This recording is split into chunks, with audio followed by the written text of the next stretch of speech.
मिरजकर यांचा अधिकृत प्रवेश झालेला आहे शिवसेनेमध्ये.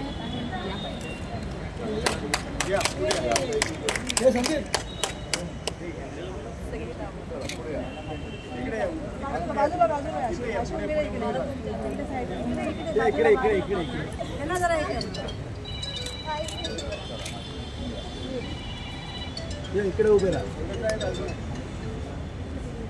या इकडे उभे राहा, या पटापट.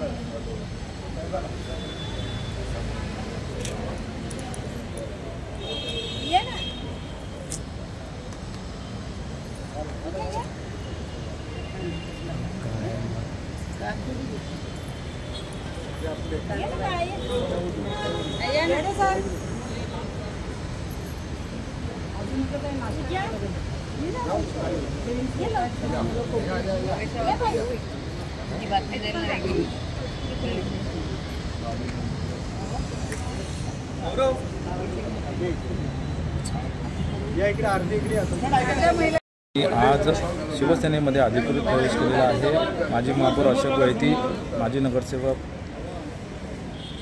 मनोज शिंदे, माजी नगरसेवक संजय भोईर आदी सर्व मान्यवरांच्या उपस्थितीत त्यांनी शिवसेनेमध्ये प्रवेश केलेला आहे. एक मिनिट वाईट घेऊ.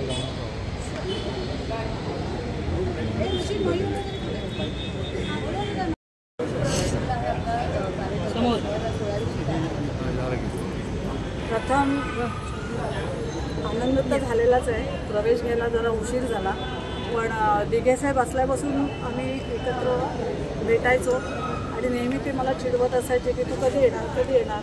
पण ठीक आहे, त्याला काँग्रेसची सत्ता होती त्यामुळे आम्ही सगळे काँग्रेसमध्ये होतो. पण काँग्रेससाठी 40-50 वर्ष खूप आम्ही मेहनत केली. महिला जोडला मनोज दादा, पण तिथे जाऊन पण आम्हाला थोडीशी नाराजी झाली सत्य सांगायचं म्हटलं. पण तर होळीचा चांगला दिवस आहे. आनंदगे साहेबांना स्मरण करून आम्ही इकडे प्रवेश घेतलेला आहे आणि याच्या पुढे जसं जमेल त्या पद्धतीने आम्हाला असे आदेश येतील.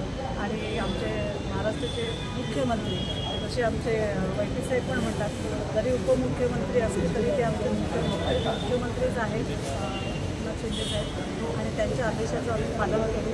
आणि त्यांनी सांगितलं, त्यांना आमच्याकडून अपेक्षा आहे की चांगलं काम करून आम्हाला त्यांना द्यायचे. म्हणून आम्ही जनता दरबार दादाने सुरू केला आणि अशोक वैद्यने सुरू केला.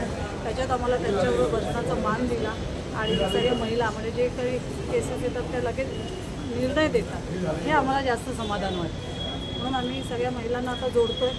काही आता सगळ्या आल्यात त्या वर्तकनगरच्या महिला आहेत, अजून कोपरीचे पण लोक आलेत, थोडं नाश्ता करायला बाहेर गेलेत. पण असे आम्ही प्रत्येक वॉर्ड टू वॉर्ड आम्ही लोक जोडायला आणि हे सगळे एकदा शिंदे साहेबांच्या कानावर म्हणते आणि त्यांना ते आवडतं. इतके वर्ष काँग्रेसशी एकनिष्ठ राहून आत्ता शिवसेनेमध्ये येण्याचं काय म्हणलं?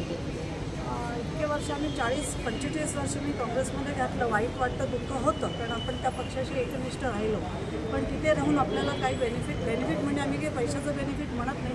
आमच्या गरीब महिला किंवा आमच्या ज्या महिला आहेत त्यांना रोजीरोटी काहीतरी कामगिरी पाहिजे होती, पण ते काही मिळालं नाही. आणि इथे वेगळंच राजकारण चालत होतं. पण ते किती दिवस आपण पाहत राहणार राजकारण? तर आम्हाला काम पाहिजे, आमच्या महिलांच्या हाताला काम पाहिजे. मनोज दादाला आम्ही भेटलो जाऊन, मग मनोज दादा बोला की तुम्ही इकडे यायला काही हरकत नाही. आणि तो विचार करून मी मनोज दादा शिंदे तुमचं ऐकून आम्ही इकडे आलो.